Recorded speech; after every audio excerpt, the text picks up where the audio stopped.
Hey, do you guys want to build your wealth and have listened to both No Debt Dave? You've listened to the Mr. 10X Grant Cardone, and you want to know what really works on building your wealth and whose strategy is the best to follow. Guys, hello, I'm Marc. You guys are in the right video. I'm going to break both of these guys down, what they're teaching, who you should be following, and the most important is what you can take away from both of them, and the good, the bad, and the transparency. Guys, before I get into it, it would mean the world to me if you would subscribe to this channel, smash the like button, and give me, it allows YouTube to let me know that I'm creating consistent content for you guys that is helping motivate you guys and help bringing you some value. That is my biggest goal here, is that I want to bring some value in a quick format where you guys can watch these. So if you can, promote the channel, smash the likes up button right now. It's free. And subscribe to the channel. It would mean the absolute world to me. Thank you. All right, let's go. Ramsey, who is he and what does he teach?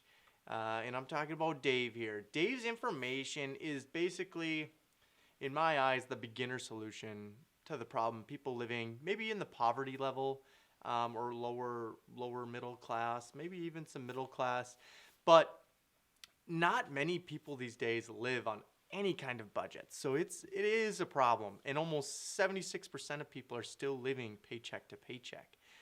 No Debt Dave really has 7 baby steps to his creating wealth and to live happily ever after. And well, I'm going to help share or break down each one of these. And so Dave's number one thing that he gets into is save for your $1,000 emergency fund. Now, guys, most people, I think there's over 60% of people do not have $1,000 in the bank today for an emergency. This is very frightening, especially in a time like today. These statistics are of today. So the emergency fund is critical for everybody. I agree on this, and well, most people should know this. Most people should have this. It is your first baby step. Dave is right. Depends who you're talking to, but this is right. Saving $1,000 is a critical first step. So guys, number 2 is pay off all debt except your house. And so basically what he's talking about is paying off all your debts, your high interest debts. So saying your credit cards, your maybe if your car is high interest. He always says, start by your biggest loan, start with your smallest loan amount. So say you have a loan for $1,000 and you have a loan, another loan for $3,000 and another loan for $10,000. Well, he's saying pay off the smaller loan, just to have the gratification that you have a loan paid off and you're down to one, right? You're kind of paying off the loans in the snowball effect. And that's kind of how he states it. However, you need to also focus on paying the high interest debts, right? Like if you have 20 grand on a credit card, you don't want that to be your last debt. So you also want to think about the interest, and he doesn't really say that in there. I'm sure it does break down, but pay off the high interest debt. That's what you want to do. That's the main goal. If you have debt, $30,000 of student loans at 2%, or they're sitting right now and not collecting any interest, or you're not having to make any payment, then you know what? Leave those alone. Pay off your credit card debt that's in excess. And then, guys, 3, he says save 3 to 6 months of expenses. I can't agree enough more with this statement because, like I said, he starts off with the one saving $1,000. Well, most people's bills can average $2,000, $3,000, $4,000, $10,000 a month, whatever your living situation is. But saving 3 to 6 months really creates a cushion, especially if you are relying on one source of income, which we never suggest. But this is the save to 3 to 6 months of your expenses, number 3. So 4, invest 15% of your income. Now, it really depends on your expenses. Most people will have a means of living, say $50,000 a year, and they're living, maybe it's $48,000 of expenses. They live very close. Again, 76% of people are living paycheck to paycheck. So the problem is when people try to invest 15% is they raise their means of living. So let's say we get a bonus for $5,000. Now we make 55. Boom. Most people spend that even if they know what's coming, they'll spend it before they have it. They'll put it on the credit card. That's where you get into trouble. Don't raise your means of living. Invest at least 15%. I do agree with the statement. Again, it's a little vague and it doesn't really tell you what to do with the money. Basically, plow it in the stock market. I don't know if I agree with that, but let's keep going on. Number 5, save for your children's college fund. Well, this is great if your children are going to college and you agree that they are. I'm not saying it's a bad thing. I'm just saying, yes, you can save for your children's college fund. There's programs like 529. There's not too many out there other ways to do it other than put it in some kind of high yield savings or a 529 child savings account. It's usually tied to the stock market somehow and it doesn't perform very well. But you do have some tax benefits. I agree, yes, saving for your children's college funds is important. It is not the most important though, because you probably learned from your student debt as you have right now. Your child needs to learn from student debt as well. I don't think they should come out debt-free. They never learned the meaning of having some debt and a bill and that burden over them. Yeah, they may do better in life, but I think that if you're going to fund some of your college students' tuition, make them do it by grades. There's other ways to do it, and I would only fund a part of it, right? Help them with it, but I wouldn't just necessarily save for all their college. I don't think that's in your best interest if you can't even have the 3 to 6 months of expenses saved. So, guys, pay off your home early. I just can't agree with that. It's hard to pay off a loan when people are borrowing money at 3-4%, and you're in any investment, you're pretty much earning 5, 6, 7. I think even in the stock market provides that with a bunch of volatility. So I don't know if I can ever tell someone off to pay their home off early. I think carrying some debt on your home is good. Having the leverage ratio well is another thing. But guys, there's a whole bucket of things of why you would not want to pay off your home early. There's interest and tax, and I don't know if I can agree with 6, but let's get into number 7. Build wealth and give. Well, it's very vague that how are we building wealth if we only have this 15% extra? I think it's going to get hard to build your wealth, and he doesn't really talk a lot about how to do that. The give portion, I'm all for that, right? Like if you have the means of giving, give.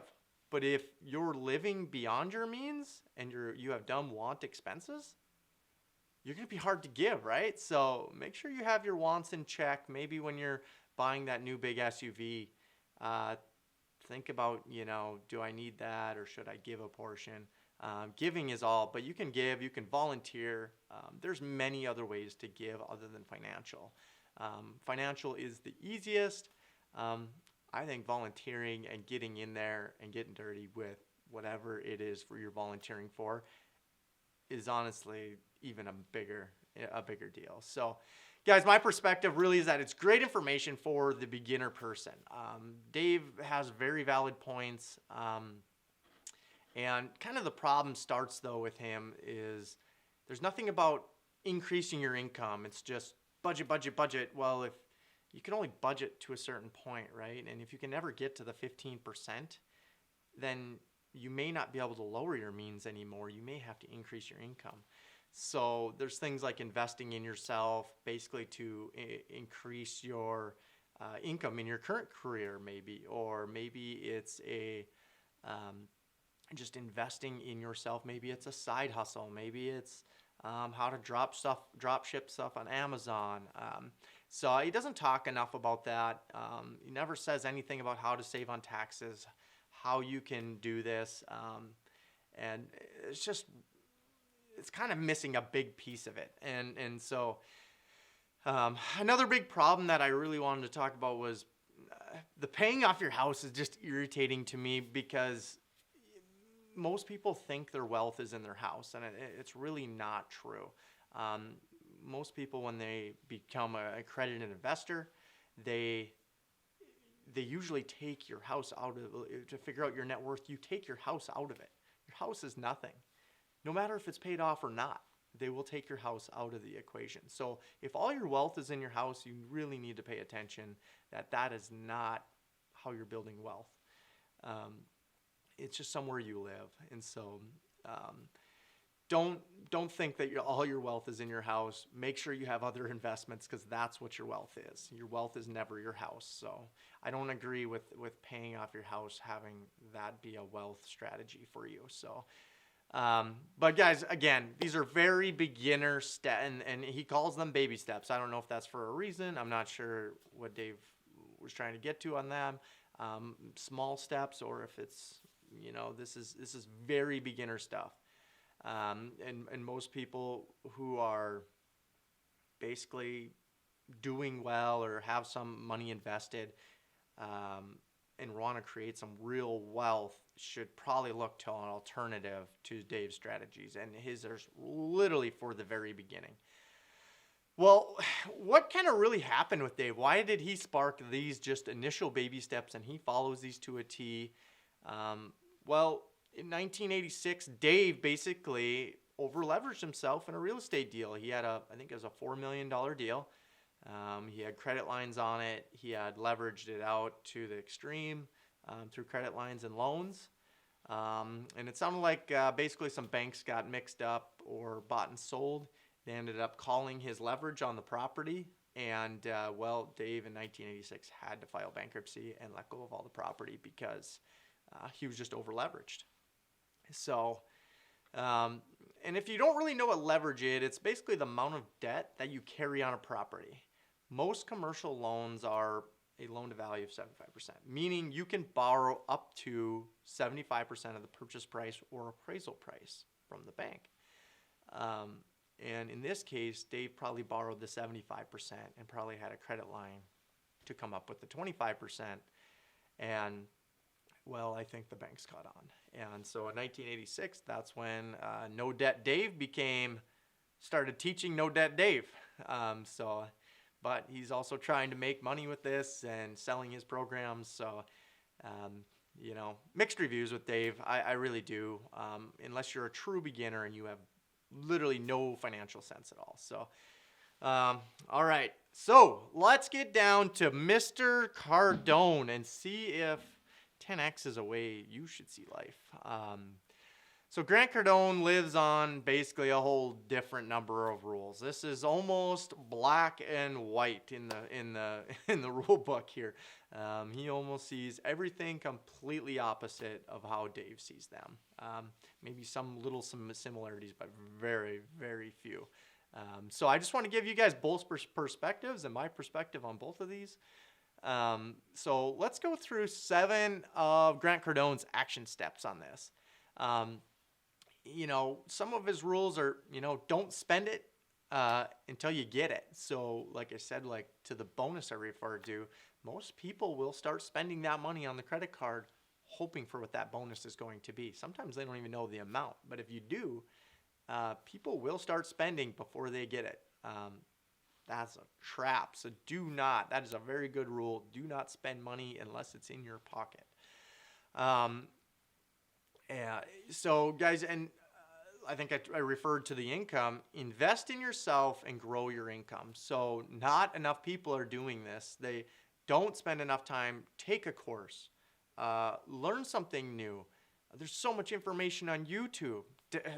Download YouTube Premium. I know that's an expense, but you may gain so much more knowledge that $20 a month seems very cheap when in return it's giving you a lot of income back to you. So investing in yourself is reading a book, buying a book, whatever it is, guys. There's so many ways to have content out there these days. There's so much digital content. You guys are watching this right now, hopefully learning something. Invest in yourself and your income will grow. It is the easiest way to grow your income. So, guys, another thing that Dave doesn't talk about that I do like that Grant talks about is tax strategy. He does not want to pay taxes.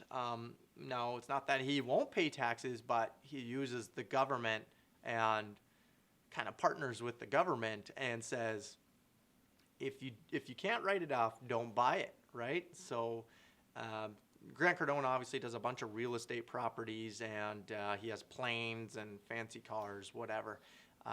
But he follows all the tax strategies that the government itself gives us. Let's say Donald Trump is probably the best tax strategist. He doesn't buy anything unless he can write it off. And you have to get creative with it. But paying a bunch of tax money is not the wisest decision for most. I know it sounds odd, but and some will say that, well, if you're paying taxes, it means you're making money. Well, not really. You're giving a lot of it back, and there's no reason to. So you're not spending it wisely or investing smartly. So guys, number 4 with Grant, investing in good debt versus bad debt. I think this is what Dave really dives into. He's investing in good debt basically means, let's say, his real estate. Grant Cardone's real estate. This would be good debt. So let's just say it's a $4 million property. He has $1 million or $3 million of debt and $1 million of cash into that. Now, is that debt bad debt if it's paying him back monthly through cash flow? It really isn't. That's a good debt, right? Or how about let's talk about like a course. Maybe it's a $1,500 course. It's how to buy your first real estate and everything you need to know about it. And you want to take this, and maybe you're being a realtor and an investor and everything, and it's all in one course, $1,500. You don't have that. Well, what happens if you put that on the credit card at 18%? Now, is that a good debt or a bad debt? Do you have the chance to make more than the $1,500 plus the 18% if you can't pay it back in time? Is there a good chance that money that you spent and interest will return on you? You know, some may have mixed reviews here. I think that is a good deal for most people that need education to improve their income, right? So you got to realize good debts are maybe things that can make you money, a really good chance that they can make you money. And a bad debt is, you know, let's say a car, or a boat. There's just absolutely no chance that is going to help improve your income. So you got to understand with bad debt. Another way you can see bad debt and maybe make it a good debt, well, let's say we pay cash for the Cadillac. We want the Cadillac, right? Well, it's a $100,000 car. They're actually going to give us, let's say they give us a $95,000 loan. Now think about with $100,000 of payment you're going to have to pay over the next 5 years. Let's just do. So let's say it's about $1,800 a month is what that car, or let's just say that's about what you're going to pay. And well, if you can pay cash for the car and take the debt and then go and invest into something that's going to pay you a higher return, well, now you might have created bad debt, making it good debt, because now it's helping make the car payment, and you're never losing the initial $95,000 because the car's going to depreciate in value, right? Tax strategy. And your debt is now paying you monthly, so it's paying off the car, and you're never losing the initial capital, right? You're never, your $95,000 loan or your $95,000 investment now is paying that loan back, but you're never losing the initial value. That's where most people get it wrong. They don't understand. You don't want to spend your earned income on dumb stuff. You want to invest, pay your monthly bills, borrow debt, but have the investment pay the monthly back. It's the Warren Buffett through and through. Do not want to lose your money, your initial capital. invest it, pay with the dumb stuff with the cash flow. So very much a Grant Cardone thing. So here's the biggest one that Grant Cardone probably gets punished for online and don't purchase a home, rent or lease.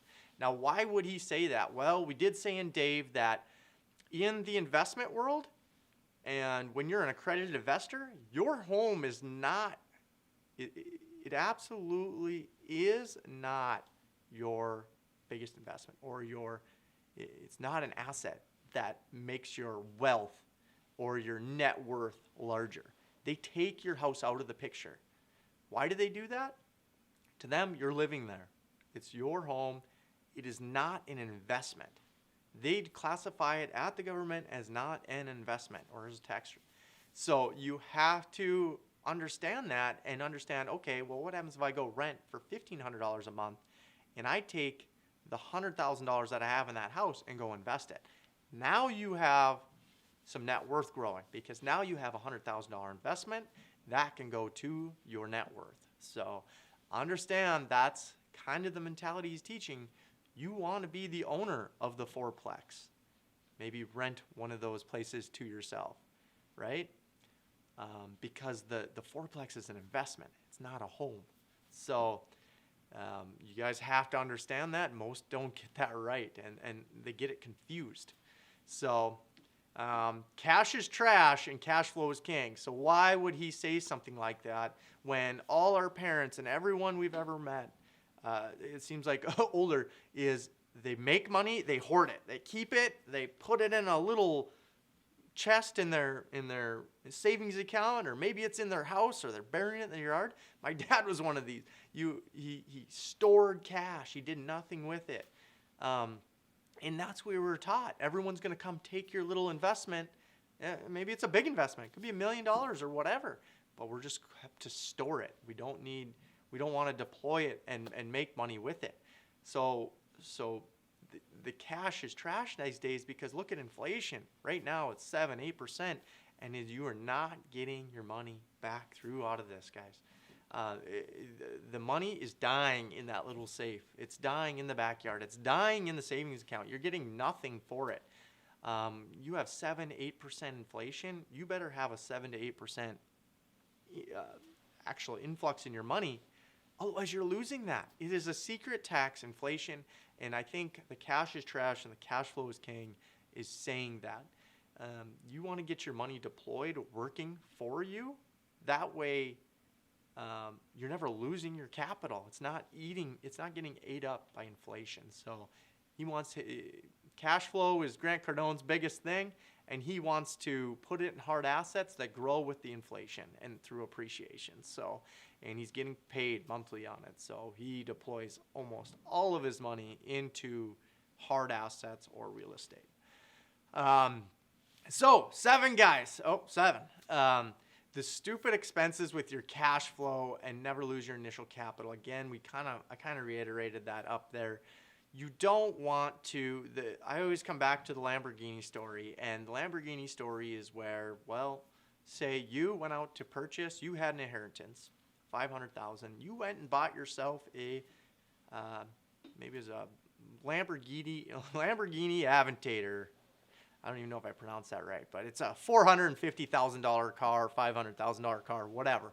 And, well, you've always wanted this car. You're buying it. You're taking that initial capital and you go buy it. Well, the stupid investor, and I'm going to call stupid at this point, but he goes and lays down that $500,000, boom, buys that car, right?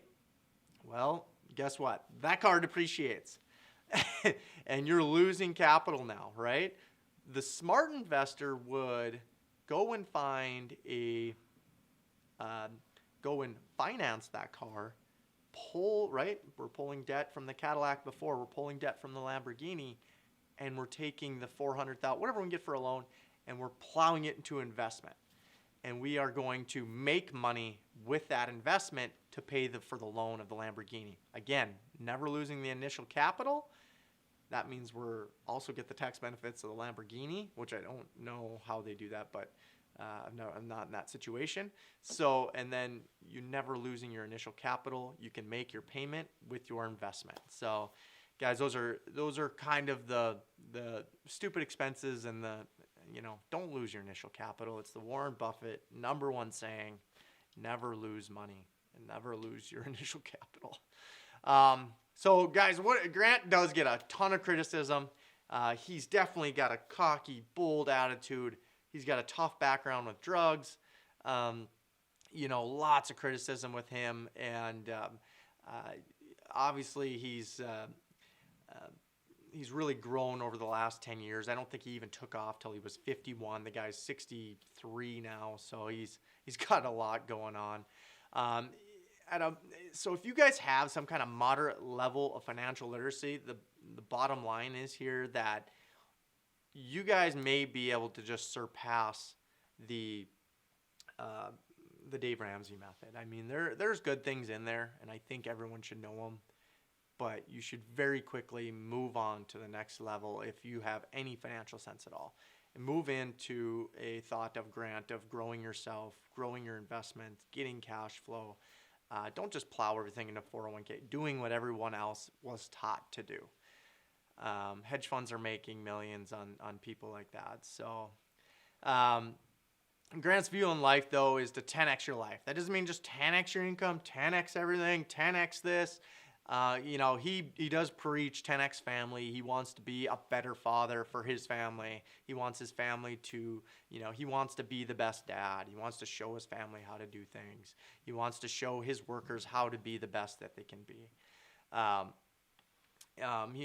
He does obviously so many programs, how to 10x your business, how to 10x your wealth, how to give 10x. He donates a ton of money each year. But he doesn't really just give it out of his pocket. He will have fundraisers where he gets a group of people that we're able to give. So pretty neat. But guys, both in all these different views of life, and it really depends on where you're at in life, right? Bottom line, it depends where you're at. And if you want to determine, if you love just having your job, having not a lot of interest in growing anywhere, not growing yourself, you don't want to live with debt, Dave's your man. He's a home run for you. You want to get by, have a great life, I'm sure, as well. Not everyone lives that way. If you want to get them on the Grant side, if you want to try and get the most out of your time on this planet, which he talks about a lot, live to your fullest through basically constant self-improvement, building your net worth, and want to just basically continue to grow yourselves, then you guys ought to follow this guy and his mentality. So very motivating. The choice, guys, is really yours. I just wanted to understand the differences between these two guys as they are on completely separate spectrums. Both good, bad with both of them. I think it just depends where you are at in life and how you view these guys. Either way, start improving yourself. Follow one of these guys. Follow me. Again, subscribe. Guys, thank you so much for this. I thank you for watching. I appreciate you all. I hope you found some of this helpful for you. I will see you in the next one. Thanks.